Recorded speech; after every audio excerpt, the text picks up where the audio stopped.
بسم اللہ الرحمن الرحیم الحمد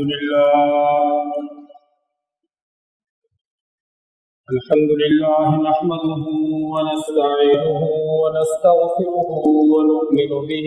ونتوكل عليه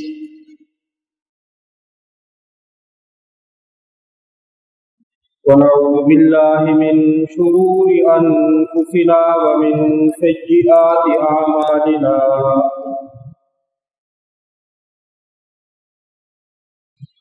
من يهده الله فلا مضل له ومن يضلله فلا هادي له ونشهد أن لا إله إلا الله وحده لا شريك له ونشهد أن سيدنا وسندنا ومولانا محمدا عبده ورسوله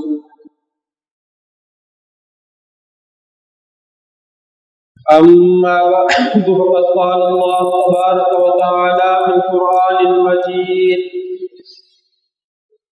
والفرقان الحميد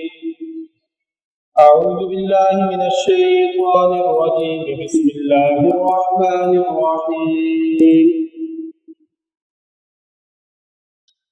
يا أيها الناس كلوا مما في الأرض حلالا طيبا ولا تتبعوا خطوات الشيطان إنه لكم عدو مبين إنما يأمركم بالسوء والفحشاء وأن تقولوا على الله ما لا تعلمون صدق الله العلي العظيم وبلغنا رسوله النبي الكريم ونحن على ذلك لمن الشاهدين والشاكرين والحمد لله رب العالمين اللهم صل على محمد وعلى آل محمد كما صليت على إبراهيم وعلى آل إبراهيم إنك حميد مجيد اللهم بارك على محمد وعلى آل محمد كما باركت على إبراهيم وعلى آل إبراهيم إنك حميد مجيد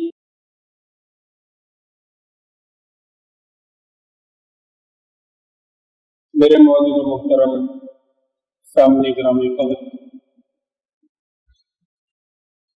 میں نے آپ حضرات کے سامنے قرآن مجید فقار حمید کے دوسرے پارے کی دو آیات کریمہ تلاوت کی ہیں۔ آج کی اس نشست میں انہی مبارک آیات کی روشنی میں چند ضرور گزارشات عرض کروں گا۔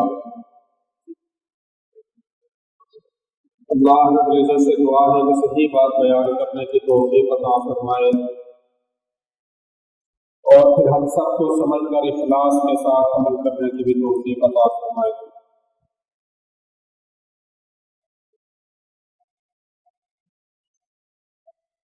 ارشاد باری تعالی ہے، یا ایھا الناس کلوا مما فی الارض حلالا طیبا، اے لوگو زمین کی وہ چیزیں تم کھاؤ حلال طیبہ،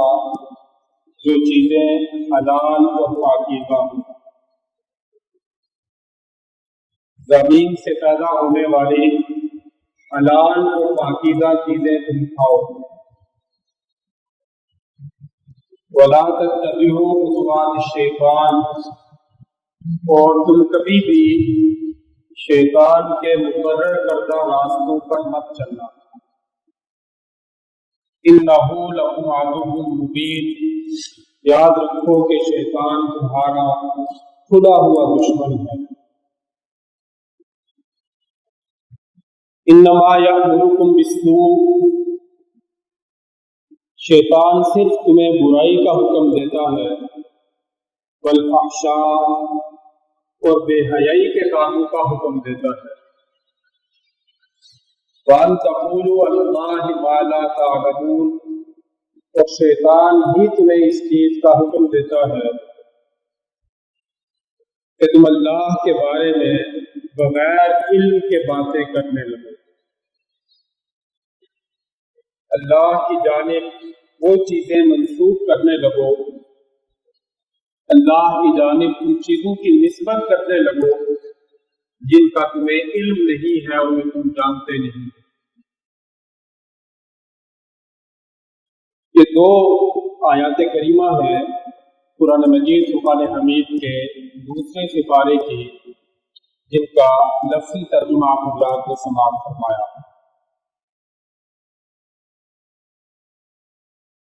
ان آیات میں اللہ تعالی انسان کے رزق، انسان کی ضروریات زندگی اور انسان کی جو معاشی اور اقتصادی معاملات ہیں ان سے متعلق اللہ تعالی اپنا حکم دے رہے ہیں۔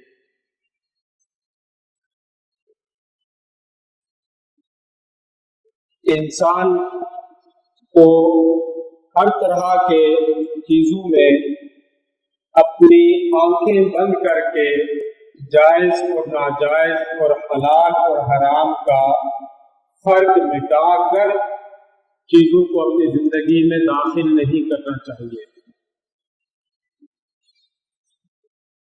بلکہ اپنی زندگی میں حلال اور حرام کا امتیاز، جائز اور ناجائز کا فرق ذرائع کے لحاظ سے کہ کس ذریعے سے، کس راستے سے چیز میرے پاس پہنچے گی تو میں اس کو استعمال کروں گا، اور کس ذریعے سے اور کس طریقے سے چیز میرے پاس پہنچے گی تو میرے لیے حلال نہیں ہوگی۔ اس احتیاط کے ساتھ، اس امتیاز کے ساتھ، اس فرق کو قائم رکھتے ہوئے اپنی زندگی میں مومن آدمی اپنی زندگی کو بسر کرتا ہے، اپنی زندگی کی گاڑی کو چلاتا ہے۔ فرمایا کہ دو طرح کے لوگ اس دنیا میں موجود ہیں۔ ایک وہ لوگ ہیں کہ جن کے لیے یہ تمام کے تمام فرق اور امتیازات ایک لایانی چیز ہے، عبث و بیکار چیز ہے۔ ان کا اصول، ان کی زندگی کا فلسفہ، ان کی زندگی کا فارمولہ یہ ہوتا ہے کہ پیسہ، دولت، ضروریات کی تکمیل والا سامان، معیشت، یہ ساری کی ساری چیزیں آنی چاہیے۔ اس بحث میں داخل ہی نہیں ہونا چاہیے، اس بحث میں پڑھنا ہی نہیں چاہیے کہ کون کون سے طریقے جائز ہیں اور کون کون سے طریقے ناجائز ہیں، کون کون سے ذرائع جو ہے وہ حلال ہیں اور کون کون سے ذرائع جو ہے وہ حرام ہیں۔ آمدن ہونی چاہیے، پیسہ آنا چاہیے، مال اور دولت اکٹھی ہونی چاہیے، اور اس پیسے میں مسلسل اضافہ ہونا چاہیے۔ سود کے ذریعے سے ہو، دھوکے کے ذریعے سے ہو، مکر کے ذریعے سے ہو، ظلم اور زیادتی کے ذریعے سے ہو، کسی کا حق دبا کر اس راستے اور طریقے سے ہو، اسے کوئی فرق نہیں پڑتا، بلکہ آنا چاہیے پیسہ۔ فرمایا کہ یہ لوگ ہیں جو اس معاملے میں اس فلسفے کے قائل ہیں، اس اصول کے قائل ہیں۔ اور فرمایا کہ دوسرے وہ لوگ ہیں جو اپنی زندگی میں ایک ترازو رکھتے ہیں، ایک معیار قائم کرتے ہیں، ایک پیمانہ قائم کرتے ہیں، ایک کسوٹی قائم کرتے ہیں، ایک چھاننا اپنی زندگی میں نصب کرتے ہیں، اور جو چیز بھی ان کے سامنے آتی ہے وہ تھوڑی ہو یا زیادہ ہو،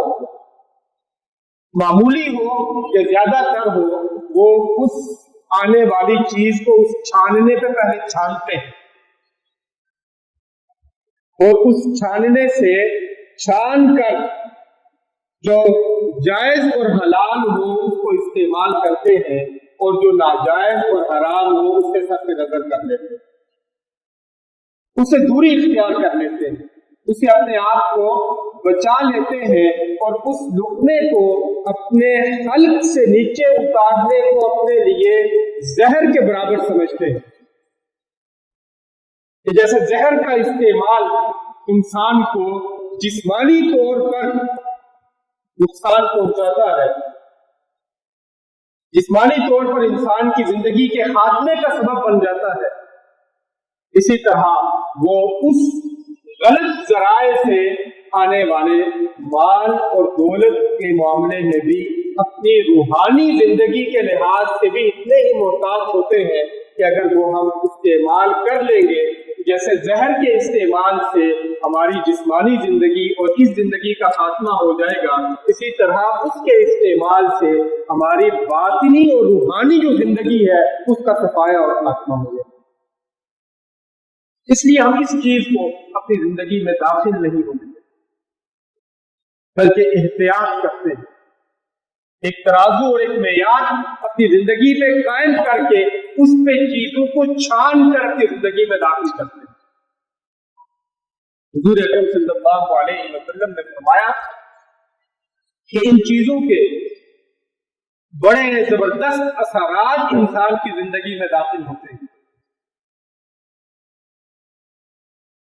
کہ یہ جو حلال اور حرام کا فلسفہ ہے دین کا، جائز اور ناجائز کا فلسفہ جو ہے، یہ کوئی ایسی ایک فکری یا نظریاتی چیز نہیں ہے کہ جس کے کوئی عملی نتائج نہ ہو، جس کے عملاً کوئی اثرات انسان کی زندگی میں داخل نہ ہو۔ آپ علیہ الصلوۃ والسلام نے فرمایا کہ ایسا نہیں ہے، بلکہ یہ حلال اور حرام کا جو فرق ہے، جائز اور ناجائز کا جو فرق ہے، اس کے بڑے زبردست عملی اثرات انسان کی زندگی میں داخل ہوتے ہیں۔ اس کے نتائج ہیں جن نتائج کو انسان اپنی زندگی میں بھگتتا ہے، اس کے ثمرات ہوتے ہیں مثبت یا منفی، جن کا سامنا انسان کو اس زندگی میں بھی کرنا پڑتا ہے، جن سے کوئی بچاؤ اور کوئی بھاگ نہیں سکتا، اپنے آپ کو بچا نہیں سکتا۔ آپ علیہ الصلوۃ والسلام نے فرمایا کہ ایک تو اس کا اثر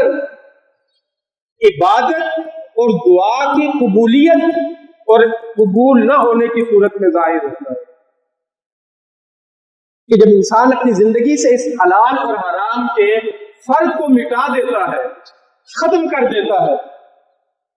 اس احتیاط کو ختم کر دیتا ہے، تو اس کا پہلا نتیجہ اس کی زندگی میں یہ ظاہر ہوتا ہے کہ اللہ تعالیٰ اس کی دعا میں اثر، طاقت اور تاثیر کو نکال دیتے ہیں۔ اس کی دعا بے روح ہو جاتی ہے، بے اثر ہو جاتی ہے، بے وزن اور بے وقت ہو جاتی ہے۔ وہ بڑی آہوزاری کے ساتھ، بڑی عاجزی کے ساتھ، بڑی نیازمندی کے ساتھ، بڑا گڑ گڑا کر اور ظاہری طور پر قبولیت کی سارے اسباب کو جمع کر کے اللہ کی بارگاہ میں دعا کر رہا ہوتا ہے، لیکن اس کی دعا پر کوئی نتیجہ مرتب نہیں ہو رہا۔ آپ علیہ الصلوۃ والسلام نے فرمایا کہ ایک شخص بڑا طویل سفر کر کے، بڑی مشکل گھاٹیوں کو عبور کر کے، بڑی مشقتیں اٹھا کر، تکلیفیں برداشت کر کے، اپنے سر کو غبار آلود کر کے، اپنے جسم اور لباس کو غبار آلود کر کے خود کو کسی مقدس مقام تک پہنچاتا ہے، اور اس مقدس مقام تک پہنچنے میں راستے میں اس نے بڑی تکلیفیں اور مشقتیں اٹھا رکھی ہوتی، بڑی مصیبتیں جھیلی ہوتی ہیں، اور اس مقدس مقام پر پہنچ کر وہ اللہ کی بارگاہ میں گڑ گڑاتا ہے، دعائیں کرتا ہے، اپنا دل کھول کر اللہ کے سامنے رکھ دیتا ہے کہ یا اللہ میری یہ دعا قبول فرما۔ اللہ تعالیٰ اس کی دعا کو رد کر دیتے ہیں، قبولیت سے سرفراز نہیں فرماتے، اور اللہ تعالیٰ فرماتے ہیں کہ میں تمہاری دعا کو کیسے قبول کر سکتا ہوں؟ کہ تمہارے حلق سے نیچے اترنے والا لقمہ جو ہوتا ہے وہ حرام کا ہوتا ہے، تمہارے وجود پر پہنا ہوا جو کپڑا ہے وہ کپڑا حرام کا ہے، تمہاری جسم کی پرورش جس مال اور دولت سے ہو رہی ہے وہ پرورش ہونے والی مال اور دولت حرام کی۔ اتنی چیزیں جب تمہاری زندگی میں اکٹھی ہو گئی ہے تو ان سب چیزوں کے باوجود میں تمہاری دعا کو کیسے قبول کر سکتا ہوں؟ تو باقی اس کی دعا جو ہے وہ رد کر دی جاتی ہے۔ تو حضرات محدثین فرماتے ہیں کہ دعاؤں کی قبولیت کا ایک بڑا سبب جو ہے وہ رزق حلال ہے، کہ حرام چیزوں سے، مشتبہ چیزوں سے، ناجائز چیزوں سے اپنے آپ کو مٹانا اور اس فرد کو اپنی زندگی میں قائم اور قائم رکھنا۔ پھر اس کے علاوہ اس کے اور بہت سارے اثرات ہیں جو آپ علیہ الصلوۃ والسلام نے فرمایا کہ انسان کی زندگی میں ظاہر ہوتے ہیں۔ حرام اپنے ساتھ بہت ساری مصیبتیں لے کر آتا ہے، بہت سارے امراض لے کر آتا ہے، بہت ساری بیماریاں لے کر آتا ہے، بہت ساری آفتیں لے کر آتا ہے، بہت ساری نحوستیں اور بے برکتیاں لے کر آتا ہے، اور ایسی بے برکتیاں اور ایسی نحوستیں اس چیز کے ساتھ ملی ہوئی ہوتی ہیں، شامل ہوئی ہوتی ہیں کہ تعداد اور گنتی کے لحاظ سے چیز بہت زیادہ ہوتی ہے، لیکن وہ انسان کی کم تر اور معمولی ضروریات کے لیے بھی کافی نہیں ہوتی، کہ اس سے انسان کی ضروریات کی تکمیل نہیں ہوتی، اس سے وہ راحت اور تسکین کا سامان انسان کو میسر نہیں ہوتا، اس سے وہ راحت نہیں ملتی، وہ سکون نہیں ملتا کہ جس سکون اور جس راحت اور جس طمانینت کے لیے انسان وہ سارے اسباب جمع کر رہا ہو، وہ سارے اسباب اکٹھے کر رہا ہو۔ اور پھر قرآن مجید میں جو اللہ تعالیٰ نے فرمایا کہ رزق حلال اور حرام کا فرق مٹانے والا شخص جو ہوتا ہے وہ اپنی نکیل شیطان کے ہاتھ میں پکڑا دیتا ہے، اپنی لگام شیطان کے ہاتھ میں دے دیتا ہے، وہ شیطان پھر اسے برائی کے راستوں پر چلاتا رہتا ہے، فحاشی کے راستوں پر چلاتا رہتا ہے، بے حیائی کے راستوں پر چلاتا رہتا ہے، اور پھر اس کی زبان سے وہ باتیں نکلواتا ہے، اللہ کی جانب ان باتوں کو منسوب کرواتا ہے بغیر علم کے جو اللہ نے کہی نہیں ہے۔ اس عمل کا آغاز یہاں سے ہوتا ہے کہ پھر انسان حلال اور حرام کی وہ اتھارٹی اپنے ہاتھ میں لے کر چیزوں کو خود ہی حلال اور حرام قرار دینے لگتا ہے، اپنے پاس سے چیزوں کو حلال بناتا ہے اور اپنے پاس سے چیزوں کو حرام قرار دیتا ہے، کیونکہ خود اس چیز سے بچنا چاہتا ہے کہ مجھ پر یہ الزام نہ لگے کہ میں حرام استعمال کر رہا ہوں۔ تو اس کا آسان حل اپنے لیے یہ نکالتا ہے کہ وہ حرام کو حرام کے دائرے سے نکال کر حلال کے دائرے میں داخل کر دیتا ہے، ناجائز کو ناجائز کے دائرے سے نکال کر جائز کے دائرے میں داخل کر دیتا ہے، اور حلت اور حرمت کا یہ اتھارٹی جو ہے جو اللہ کا اور اللہ کے رسول صلی اللہ علیہ وسلم کا مقام اور مرتبہ ہے، وہ مقام اور مرتبہ انسان جو ہے وہ اپنے ہاتھ میں لے لیتا ہے اور خود ان چیزوں کے بارے میں فیصلے کرنے لگتا ہے۔ فرمایا کہ یہ اس اللہ کو ناراض کرنے والے مال اور دولت کے اثرات اور نقصانات ہیں جو انسان کی زندگی میں ظاہر ہوتے ہیں۔ اللہ تعالیٰ ہمیں سمجھنے کی، عمل کرنے کی توفیق عطا فرمائے۔ وما علینا الا البلاغ۔